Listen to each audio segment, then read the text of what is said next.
started that up. This one's not going so good. Okay, so I've got my split. I'm going to come to my vise, and I'm going to put the split out of the anvil about a ½ inch away from it as I open it up. I'll start it open with a cross beam, and then I'll work it with the flat of the hammer. I never put a split right against the vise, because if you open up this little sharp corner, it could put a mark in it, that could be a crack later. So I leave it a little bit away from the vise. Here we go. So I've got my split. I'm going to put it a ½ inch away from the vise. Take my cross beam. That just helps me to get in there to open it up. And I'm just going to make it kind of a right angle across each other here. Okay. So I've opened it up. I'm going to pat it flat, okay, like that. I'm going to take one over the horn like a pitchfork. I'm not shaping it.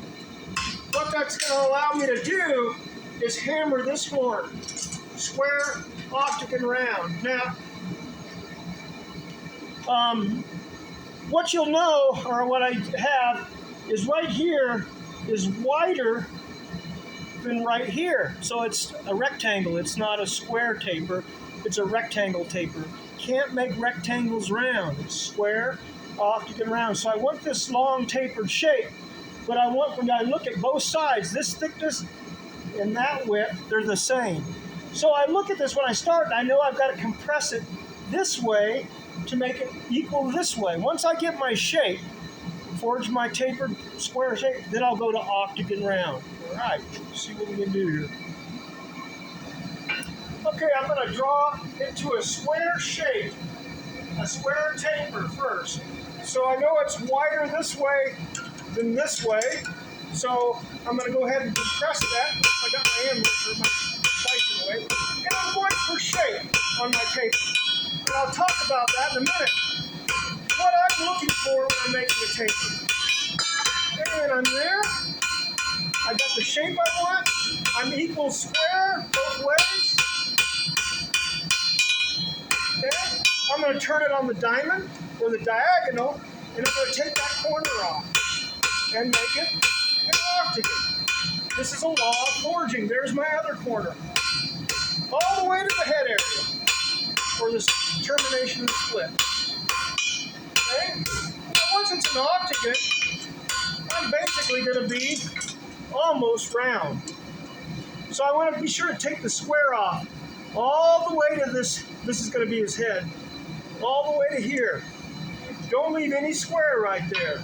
So I drew it to shape first. When I'm drawing a tapered shape, small, large, as I'm hammering up here, what I'm looking at is the outside shape. When I turn it this way, I'm looking for the outside shape. Do I have bumps or humps sticking up? If I have a bump, I turn it this way and attack that. So when you're hammering, I'm not just looking down, I'm looking at shape, okay?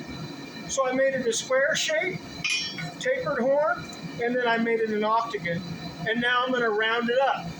Now, if you leave a little bit of square back here, you didn't get off, so it's not an octagon.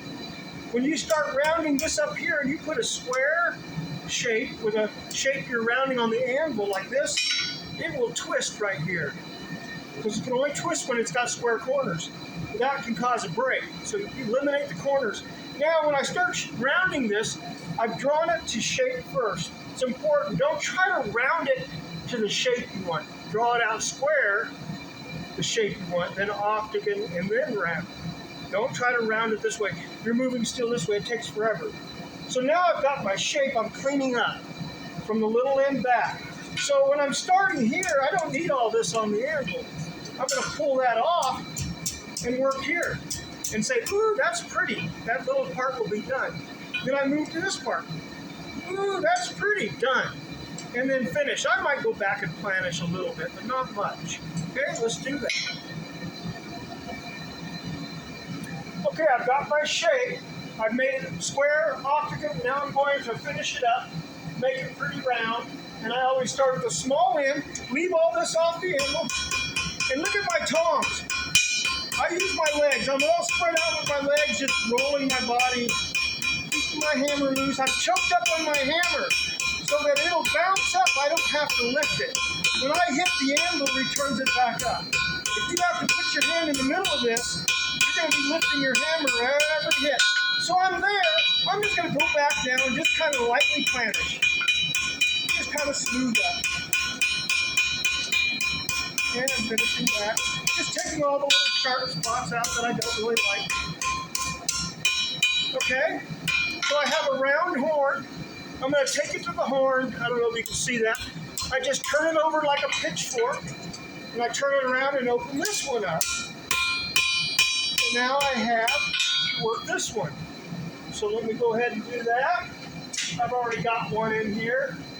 Again, we're going for square, octagon, round. So I'm going to take this whip out first. Okay? Going for shape.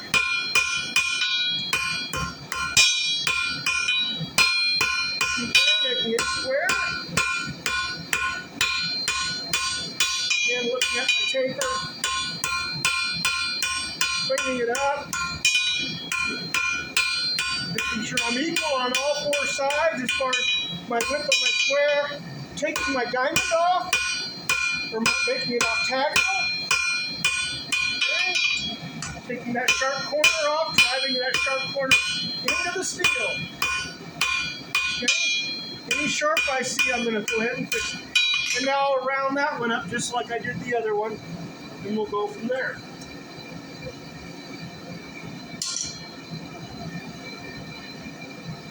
Okay, I'm going to round my second horn up. Again, I've made it square shape, the shape I like, octagon, and now I'm going to start at the tip and round back. Pretty done. And then I'm going to show you how I fold it for my weld. Okay, for my mask. Okay, so again, I'm going to start down at the tip. I'm choked up on my hammer so I don't have to lift the head up. The hammer returns it. Just using little cleaning strokes. Putting any sharp little corner I see into the steel. I'm going to just go back and planish now, kind of tune it up. It's all done. I'm just going to kind of clean up. And the anvil's always doing a prettier job than you are. You'll see that it planishes even smoother. Okay, I've got both my horns done. Now I'm going to take this one over to the horn. I don't know if you can see it where I have that position, and I bent it back like that. Now, so this is the side I split from. This is where I'm going to put my center punch mark. So from where my split was, right here, I'm going to come down 1 inch and 1/8 inches, somewhere in there, and put a heavy center punch mark. We're not going to see that. We're going to hide that in a minute. So I like this side better. This was the anvil side. This was the split side. I'm going to go ahead and do mine on the split side. So I'm about a 1/2 inch, or about 1 inch, 1/8 inch and 1/16 back. Not very far. Probably 1 inch is better than 1 1/4 inches. Okay, there's what we got. What I'm going to do next is lock this in the vise, put a pipe over it to bend it. I'll show you that on the next tee. Okay, I'm going to do my bend. I'm going to put the center punch mark right where I can see it on the vise, slip my pipe over it, give it a bend like that. I'll slide the pipe back, and I'm going to hit it right in here and conform that piece of steel to the vise out here. Don't hit it straight down, or you'll end up pushing more head into the vise and your head will be too long. So I bend it, conform it to the vise here. I'll pop it out, come here to the anvil, and finish my fold. And I'll show you that. I find my mark in the fire. I usually put my center punch mark upside down, so I know that when I come out, it's on the bottom. It doesn't scale with that. Okay? So I'm going to go ahead and drop that in there. Okay. I'm going to drop this on. Give it a quick band. Don't spend a lot of time. Now see where I'm hitting it? Not here. Right here. That's important. Once it gets the vise, I'm going to finish the fold on the anvil right here. And I'm not trying to shape anything. I'm just going to get it to touch. I'll show you. And it'll pooch out. Can you see the 2 pooches there?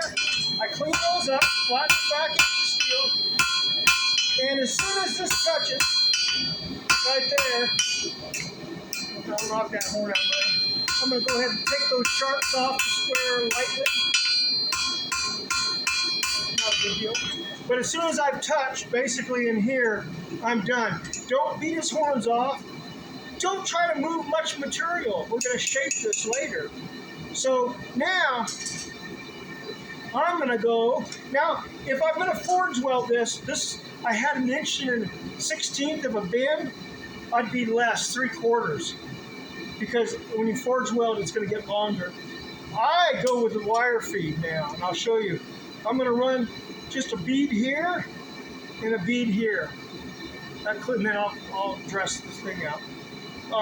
It's so much easier. I would, if I were you, try to buy a wire feed welder. They're not that expensive for, medium ones. I've always been a Lincoln or Miller fan. I bought an ESAB. I didn't like it. I had trouble in the classes. Students mess with mine all the time. So I was in a real hurry, so I bought one of those Yes welders on Amazon just because I needed it in 2 days for another class, because it was more expensive to fix the ESAB than it was to get this. And so far, that little welder's been great for my classes. I had bigger welders in the architectural shop, which I'm not doing that as much now. So I'm going to weld this. So let me turn it off, and I'll do that and go on. Okay, so basically I just ran a bead here and filled up that seam. Don't care about grinding it or anything because I'm going to hammer it flat. So my first heat, I'm going to come out here and just hammer the weld flat. Not trying to make it beautiful or anything, just get it back to 1/2 inch wide. At that point, I'm going to find not a sharp, it could be a sharp edge, but not a real rounded edge of your anvil, kind of a semi-round. And I don't know if you can see that right there. I'm going to elevate no more than 1/2 inch off the anvil. That's very important. So in other words, don't hold it up like this. A couple of things happen. And you hold it up like this, you'll hook his nose down. It'll have a hook in his nose, and because you're going to bend here. So I never elevate more than the thickness of steel back here. Okay, in fact, a little bit less. So what I'm going to come, it's called a 1/2 face blow. Now, my hammer, this extends about 1/4 inch off the anvil, maybe 3/8. My hammer is going to match the outside of his nose, and what I'm going to do is creep over the top, and I'm going to drive it to the anvil. Now, here's a couple of things that can happen. They think they got to do something out here to make this chin step. They don't. Just match it, drive right onto the anvil, and then I'm going to turn it like that and make a flat facet on that corner, like I'm making octagonal kind of, and a flat facet. If it pooches out thick, I bring it back here and clean it up. So it's going to be 1, 2, 3. I felt it hook. I felt that 1/2 face blow. That's going to make his chin. You'll see there's a step. Now, if you forge here, see where I'm at the anvil? I almost will guarantee you when you're doing a 1/2 face blow, because you can't see out here. Remember, if you watched my hammering video, I look for a right, your hands naturally make a right angle. If you don't fight that, see, this is a right angle, you'll always be able to see what's happening. As soon as you come in and crowd your elbows in, you're creating tension. Plus, I can't see the end of his nose. Where here I can, see? But here I can't. But what you'll do, if you do it here, you got to be careful. You'll come out with an arc, and you'll bend his nose down. He'll have a hook in his nose, and I think that looks stupid. If you like it, go ahead. So I want it to be more of a flatter, straighter head. So let's go ahead, and I'll try to talk about that as I do it. There's not a lot of hammering in this now. Now, you can get quite creative and do a lot of shaping. I mean, look at Tom Willoughby's stuff. Go look at his steer. I mean, they look like steers. These are kind of a character. You can do as much to them as you want. Ears, little forelock, do whatever you want. This is going to be a quickie. Okay, we're going to move on to this step here. We've rounded our horns. We've welded it.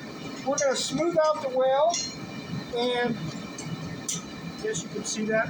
We're going to create this little step for a chin.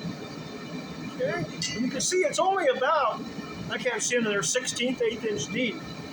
But when we then roll it on the anvil, we're going to work these two flats, a place to put the eyes. So we're going to hook his chin and roll it, create these two flats on these diagonals right here. It'll pull the chin line up. At this point, you could take it to the horn and do some more shaping in here. It makes it look a little better. Or you can just call it good when we go and make this steer. Okay? Let's do that. So I'm going to hook about 1/4 inch off the edge of the anvil. I didn't go here. I didn't go here. I create a right angle with my tools.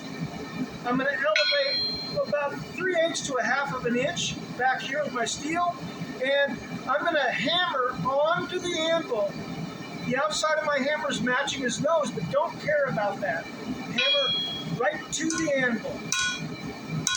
I felt it hook I felt the piece hook on the steel from the half face blow. Turn it and work that diamond off, or that diagonal. Turn it, that diagonal. All right, here we go. First thing, I got to pat the welds flat. See, the welds are still there. So I'm just going to take it flat. Okay, not a big deal. Not going too much. Okay, I'm going to this edge, about 1/4 over, slightly elevated. I felt it hook. I'm going to work that corner, and it's getting proud this way. It's getting wide. I'm going to bring it back, clean it up. I'm going to go a little bit more there. Take those diagonals off. And we're creating that shape there, see? Now, it does look better if I go to the horn and work it a little bit with a rounded hammer. But I'm not going to on this one. I'm just going to finish my shape here. So, I basically have flat facets on those diamonds because I rocked it, get it that way and that way. I have, can you see that? Just a little step. So when I was doing it here, they want to do this slithering blow. Or they come up here, and when you do it, hooks his nose down. I don't like it. So I square off to my anvil, creating a right angle. It frees my arm up. Here, here, here. It pooched out and got fat again. I brought it over here and cleaned it up. And I do like to take them to the horn and kind of give it, with a rounding hammer, a little bit narrower in here and cleaned up. But this will sell where it's at. Okay, next heat.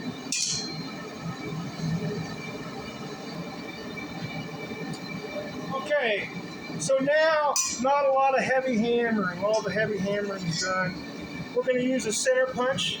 I call it a manipulator now because we're not really making center punch holes to a degree. So I made these flat facets when I made his chin area.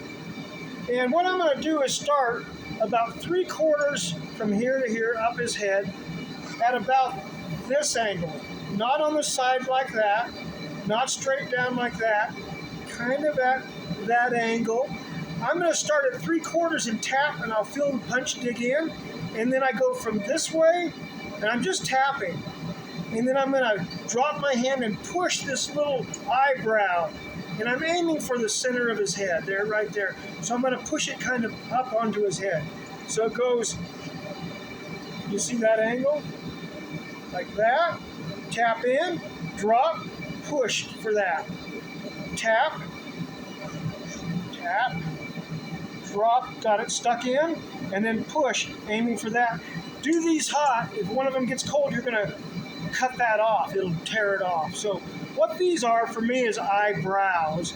I'm then going to take the eyeball punch, and I'll show you. I stick it in there and push it in to make the eyeball. Okay? Watch how I clamp it in the vise. I've got my material, a long piece of it, the long length in the vise, only with what I'm working on kind of sticking out of the vise. That's kind of important so you're not bending it. Okay? Let's get that done. These are light, manipulative bits, okay? Okay, my tools are where I need them. I'm coming out of the vise. I'm going to clamp it in long way. See there? Just with what I'm working on sticking out of the vise. I'm going to take my punch in 3/4, kind of on that flat button. I dig it in, and then I push up towards that crack. So I dug in and push. I'm going to take it right in the same spot, dig it in, and then I'm going to get your way, and I'm going to push. Try to stay a little bit out of the way. Okay? And I just get these kind of pieces. Okay? Now, I'm going to just at a 45, you don't have to. I've made 2 little flat facets right here. There, on that corner there. Make them kind of equal. And I'm going to put my center punch and put 2 little identifying marks for his nostrils. So I'm going to come up this mass here 3/4. Don't get too high. Don't get in the middle. About 3/4. And I'm close to the center on this facet. I made a facet and a facet. I'm close to the center. Brace your arms so you're there, and I'm just making a mark. I'll show you in a second. Okay? Just making a mark. These are identifying marks for later. So next I'm going to use the eyeball punch, and I'll show you what that looks like and how I'm going to do that. Okay, so I'm going to use an eyeball punch. It's a concave punch. I did show a video on how to make these very simply. And that's going to make his actual eyeball. I pushed up this proud area for his eye sockets. And so now I'm going to take the eyeball tool and see I started that punch way down here. I dug it in and pushed up. Dug it in, pushed up. I'm going to start this one a little bit down there. I'm going to tap it and it'll scoop some material. I'll feel it stick in, and then I'm just push the eyeball up into the socket.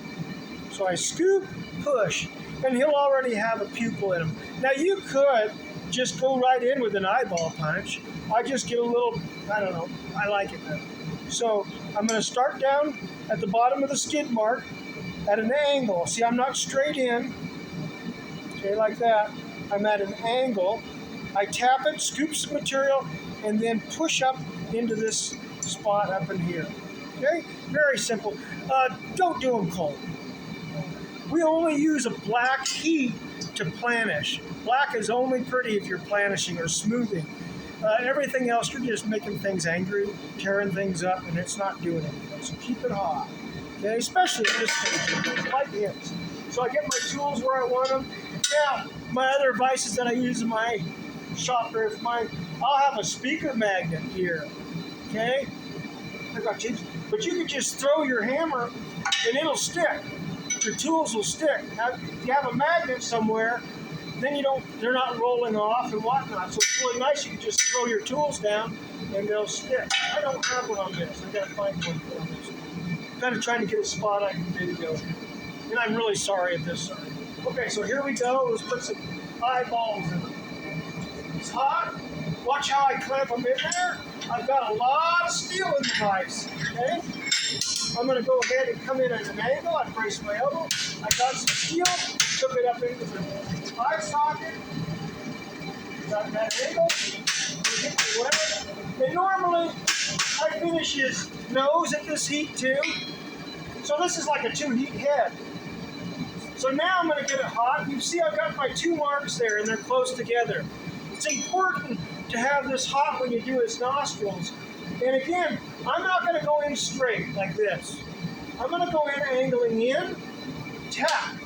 As I got some material with my punch, remember it's not a center punch, it's a manipulator.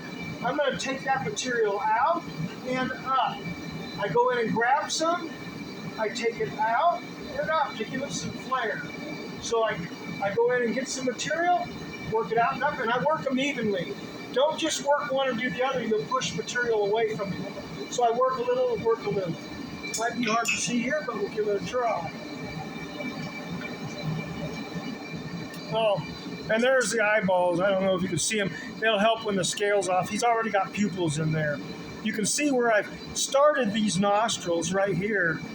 Just I made a couple little flats at an angle, 45, 45 while I was in the vise. So and I'm going to stick that in there like that. tap, I grab some steel and then take it up, then take it out. Come in like this, tap, grab some steel, take it up, take it out to get some flare. We're going for a kind of a flared nostril, okay? Like that. And he is a character. All right, let's give it a try. Okay, so the eyes were started with a center punch and finished with a eyeball punch. Again, I made a video how to make those. Now we're going to do the nose, and I'm going to start in like that and push out. Get some more steel, go back in and get some more and push up. Every time you feel like you're getting narrow while you're pushing out, go in and get some steel, take it where you want it. Go in and get it, take it up, go in and get it, take it out. Do it hot. I mean, you're to this spot, you're done. Don't be doing things black. They're pretty that way. Okay? So let's do his nose now. Again, this is a manipulator. It's not a center punch. Don't just hog it in with these manly hits. It's kind of just like you're moving material. You're not just hammering. I've got just his nose out of the vise. I'm going to go in and get some steel, take it out, and I'm going to work it evenly. I get the other one, take it out. I'm going to grab some more, take it up. Grab some more, take it up. Put it in the shape I want. Okay? And it's whatever you want. Okay? At this point, I would normally have to cut his mouth. Okay? So I just use a chisel, hot cut chisel to cut his mouth, and I'll mark it to show you where we want it, or where I want it, what you want. Again, you can put lips and teeth and all kinds of things. Let's show you. I want an upper lip and a lower lip. So when you mark this, and it might be better to mark it at kind of a darker heat so you don't get all off. I want an upper lip and a lower lip or lower jaw. So don't cut it right, don't cut it into his nostrils. And don't cut here. Now, when I cut this in the vise, I'm going to be angling up like that. And what I'm going to do is I'm going to cut straight in, and then I'm going to rock it to a corner cut, rock it to a corner cut. That leaves a V in the middle. Cut the V out. It cuts faster. Corner, corner, leaves a V in the middle, cut the V out. Corner, corner. And then I put a little smile on their face. Okay? So, again, I only put out of the vise what I'm working on so it's not bending. All right, let's give her a try. Okay, so I'm going to walk the chisel in straight first, like that. And then I'm going to go a corner, and then a corner, leaves a V in the middle, cut it out, it'll cut with the corner, corner, V out. And then I'm just going to bring a little smile up on the side of his face. Do whatever you want. Then, what I'm going to do at that heat is I'm going to grab his horns and pushing, not letting it bend at a right angle right there, I'm going to bend them forward, pull them alongside his face so I can expose this material to hammer. Because it's out straight, I don't want my horns in the way while I'm going to hammer this into a poker shape or blah, blah, blah. And I'll talk about some shapes there that I like. This is just a quickie power hammer hook, usually a little longer, but it is what it is. Okay, so I'm going to do his mouth, and his head will be basically done other than shaping his horns, which I always do very last after I do whatever I'm going to do to this lower part. Okay, let's do his mouth. So I only put out what I'm going to work on. And I'm going to be in your way probably a little bit. I'll try to stay back here. I'm going to go angle up, not straight, and so you don't cut his chin off. Corner, corner, straight in. Corner, corner, straight in. That makes it cut fast. I'm there. I'm just going to walk with a smile. Okay. I'm going to pull his horns forward to expose the bar to work on, leaving a radius at the head.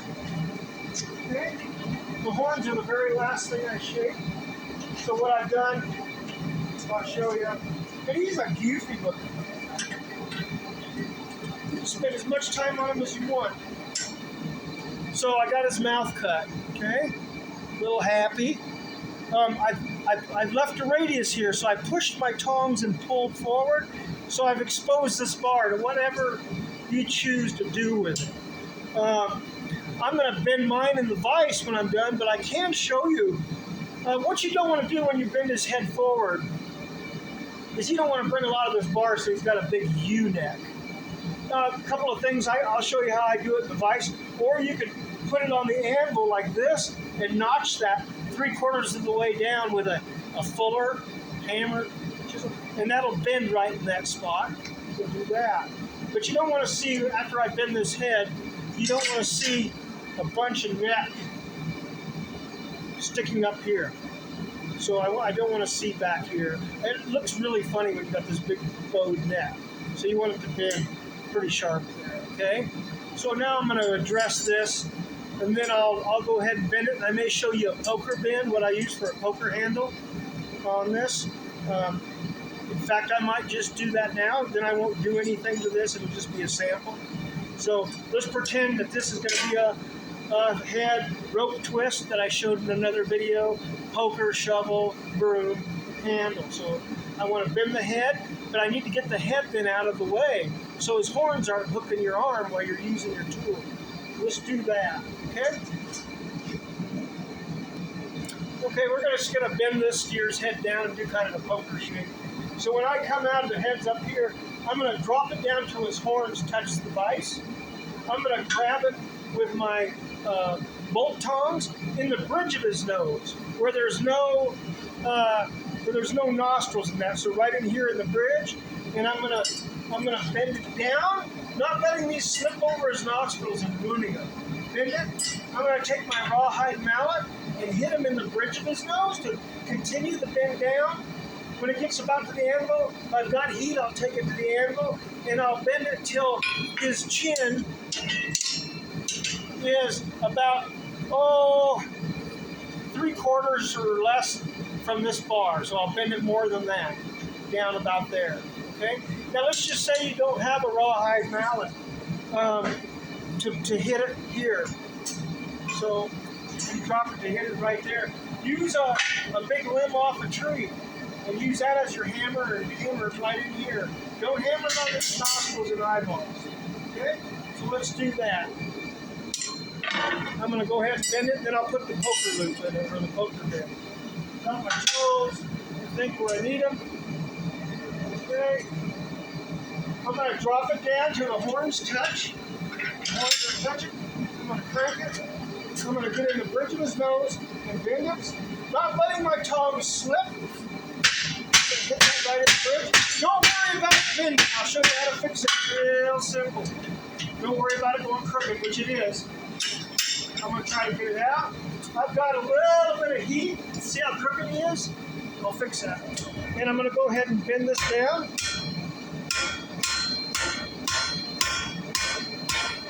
Okay? You know, and sometimes you like them crooked, but I'm going to make this one straight. I'll show you the easy way to straighten that. Okay? I could do it at that heat.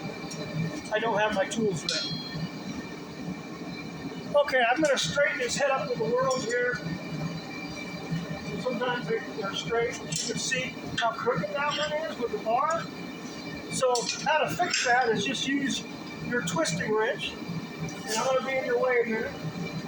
Okay? And I just put it in the bridge of his nose. And I get him straight. Oh, I like it. Okay? At this heat, I'm going to go ahead and where you bend it, there's little pooches that stick out. I'm going to put that on the anvil and smash those just because I want to. Kind of flatten them.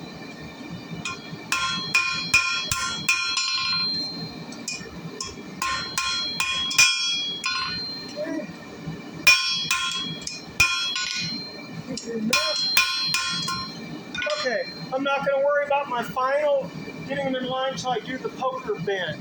So I'm going to readjust this because I don't know if you can see the horn and show you how I'm going to do this. Okay, I'm going to do a back bend now to get the head out of the way for like a poker handle. I just call it the poker bend. Basically, it's a question mark. And I'm going to come here to the horn. You probably only don't heat a big long piece of barb up, but about 1.5 inches below the head. I probably have too long a heat, but it'll work. I'm going to bring that 1.5 inches below my right angle bend where my 45 bend, and I'm just going to slap it. Okay? There we go. So I'm bent like that. I'm going to come right here, make sure I have a hold of it. And I'm just going to put that question mark in. I'm going to get him back straight with the world by just clamping him. Squeezing the device. Okay. Making sure his head's the way I want it. And now I'm going to shape his horns. Just look at what that did. Okay. You'll see when I shape the horns, it just puts this question mark. When I shape him, his horns will be out of the way of my hand. So now I'm going to shape his horns. They have no problem doing this, and I'll clean this up in the class. Here's where it seems like it takes most people a long time. I'm getting more success in my view. If you don't have a picture in your mind what these look like, it can be hard. So you might want to get some wire and play with it till you like the shape. But I'm going to divide this horn into threes, basically this first third, the middle third, and the end. And I'm going to pick these horns up for me like he's scared at a 45. I'm going to slide my tongs and make that first bow. I'll pull my tongs forward, then up and back. So it's just something I like to do, but you can do it however you want. But you might want to practice versus lose all your definition in the fire. Play with some wire, but start somewhere. Make them both the same. Finish that bend. Next to the middle the same. The finish the same. Once you get it in your head the way you like them, it's good. But until you do that, usually what they turn out like this, they mess with them. A lot of them will go like this. And I kind of think it looks kind of dumb, but they like them, fine. All right, so I'm going to get him hot, and we'll do his horns, finish this guy up. Okay, this is going to be a little hard for me to stay out of your way, but you'll see at least probably one half of his horn. So I've got 1/4-inch bolt tongs now. Not that that's a big deal. I'm going to clamp them in there, okay? I'm going to pull this horn up like that, okay? I'm going to create that first little band, just slide these along. I'm going to come up, out, pick it up. And again, it's however you like it to go. Okay, I'll adjust that in a minute. I go up, and that first band, and then out towards me, and then up, sliding along, and tweak, and then I'm going to drop them. I don't know how you like them. Okay, I'm straight in the world. And I'm not going to spend an enormous amount of time on that.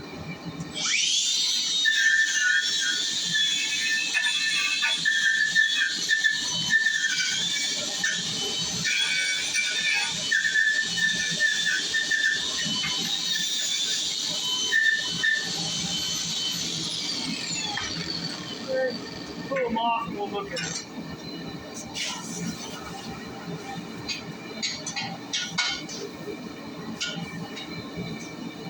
Okay, there he is. So sometimes if you're just messing around with something to talk about in the shop, on the other end of this steer, do that Frederick cross, you know, where you split it, open it up, it has a diamond in it, and then you know what you got. Cross on one side, cow on the other, holy cow. Happy fortune, God bless.